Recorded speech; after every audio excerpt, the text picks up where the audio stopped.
ყველა ფიქრი, ყველა სიტყვა, ყველა მოქმედება, რომელსაც შენ წარმოიდგენ, ყველაფერი იწყებს სიცოცხლეს. ჩვენი ტვინი ხედავს იმას, რასაც აწვდის შენ. შენ თუ ფიქრობ წარსულზე და განიცდი რაღაც სიტუაციას, ტვინს გადმოაქვს ის რეალობაში, იმიტომ რომ შენ ხარ შემოქმედი, შენ ხარ წყარო. ეს არის შენი სურვილი, რომ განიცადო ის ემოცია და როცა ადამიანი გამოღვიძებაშია, ის ხვდება, რამდენად მნიშვნელოვანია მისი ფიქრები, რამდენად მნიშვნელოვანია მისი მოქმედებები. თვალყური ადევნეთ, დააკვირდით თქვენს აზრებს, ფიქრებს, მოქმედებებს.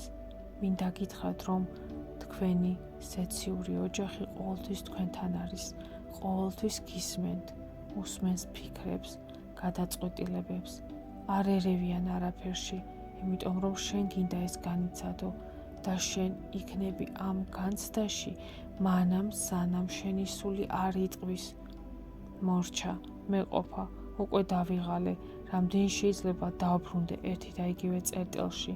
მაშინ იწყებს ადამიანი პასუხების ძიებას და რაღაცის კეთებას, რომ მოიშოროს ის მდგომარეობა და ყველას თავისი დრო აქვს და ვერ იტყვის ვერავინ, რომ ცოდნოდა ეს ადრე 20-30 წლის წინ. დამიჯერეთ, რომ 20-30 წლის წინ ამას არც მიაქცევდით ყურადღებას, იმიტომ რომ ჯერ არ გაქვთ ის გზა გავლილი, რაც მიგიყვანდათ გაცნობიერებამდე. ფრაზა, როცა მზად არის მოსწავლე, მაშინ მოდის მასწავლებელი. მართალია, სინამდვილეში ყველაფერს თავისი დრო აქვს. ყველაფერი მოდის მაშინ, როცა მზად არის სული და არ აქვს მნიშვნელობა, რამდენი წლის ხართ. ახლა თქვენი სული ცხოვრობს მუდამ, სული აგროვებს ემოციებს, სწავლებებს, ცოდნას და მერე ეს უნდა გამოუშვას გარეთ. თუ არ გამოუშვებს, ის შემდეგ საფეხურზე ვერ გადავა, იმიტომ რომ ვეღარ შეივსება, უნდა დაცარიელდეს, რომ ახლით შეივსოს. როცა იწყებენ წიგნის წერას, როცა გამოდიან და აწვდიან თავიანთ ცნობიერის გააზრებებს, როცა სავსეა თაზი და ხდება მისი გადმოდინება, მერე მოდის ახალი გამოცდილება, ახალი შეგრძნებები. ღმერთი ყოველთვის იზრდება, ის აცნობიერებს თავის თავს ჩვენგან. ღვთაები განვითარებაში არ არის შეფასება, რომ ეს ცუდია ან კარგია. შეფასება ეს არის იმ მესი, იმ განზომილებიდან, სადაც ახლა იმყოფებით. ღმერთი უკვე არის მთელი, ის ხედავს იმ წერტილიდან, რომ თვითონ არის ყოველი და ყველაფერი. მას არ შეუძლია შეაფასოს თავისი თავი, თქვას, რომ მე ცუდი ვარ. ის თვლის ყველაფერს გამოცდილებად, მას აინტერესებს ამაში ცხოვრება. კითხვეთ თქვენს თავს, ვინ ვარ მე? თქვენ როცა იწყებთ ჩამოთვლას, თქვენი სახელი, გვარის, სასწავლობდით, საცხოვრობდით. თუ ჩვენ აღვიქვამთ, რომ არ ვართ სხეული და დავიწყებთ ყურებას ღვთისწყაროდან, დავინახავთ, რომ ყველა და ყველაფერი ჩვენ ვართ. ადამიანებიც, ცხოველებიც, მცენარეები, ყველა სამყარო, ყველა გალაქტიკა და ეს ჩვენ სხეულის ყველა უჯრედში არის. ჩვენ ვიყავით შობილნი აბსოლუტური სინათლით, აბსოლუტური სიყვარულით, აბსოლუტური ღვთის ნაწილით. ჩვენ გვინდა ამ უჯრედს შევუერთდეთ. თუ გავაცნობიერებთ, რომ ჩვენ ვართ ერთი მთლიანი, როცა თქვენ გინდათ ვინმეზე გაბრაზდეთ ან გაიბუტოთ, შეხედეთ თქვენს თავს, როგორც პიროვნებას.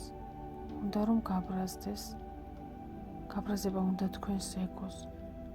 თითქოს შენ ცალკე ნაწილი ხარ, მაგრამ ერთ თითს არ შეუძლია გაბრაზდეს მეორეზე, მეორე თითზე, იმიტომ რომ ერთი ხელის ნაწილია.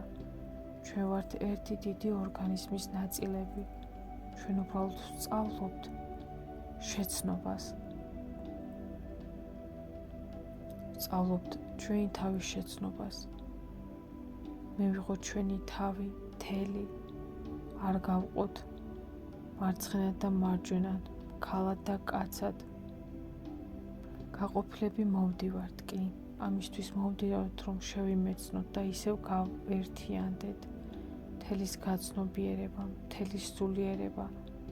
შეიძლება ფიზიკურად ცხოვრობდე მარტო და სულიერად შეერთებული იყო ყველასთან. მიიღოთ და გიყვარდეთ ყველა.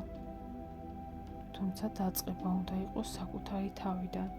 თუ ჩვენ ვიწყებთ სხვების სიყვარულით და ვტოვებთ საკუთარ თავს, ჩვენ ვტოვებთ ყველაზე მთავარს, საწყის.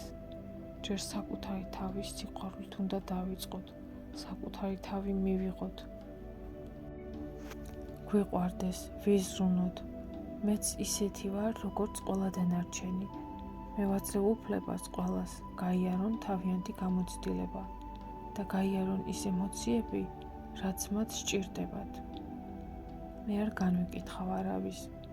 ადამიანი აქ მოსვლამდე თვითონ ირჩევს ფიზიკურ სხეულს, იმ სქესს, იმ ენერგიას, რაც სჭირდება გამოსაცდელად. შეიძლება იყავი ქალი და ახლა ხარ კაცი, ამ პირიქით. ჩვენ გავიწერეთ ჩვენთვის ყველა მახასიათებელი. რანაირი ხასიათი გვექნება, რანაირად მოვიქცევით.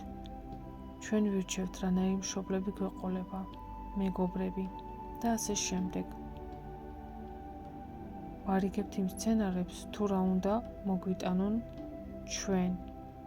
ვდებთ კონტრაქტებს სულებთან, რომლებთანაც უნდა გავიაროთ გამოცდილება. ის სული განიცდის ერთ ენერგიას. თქვენ განიცდით მეორე ენერგიას, აგროვებთ საჭირო ემოციებს.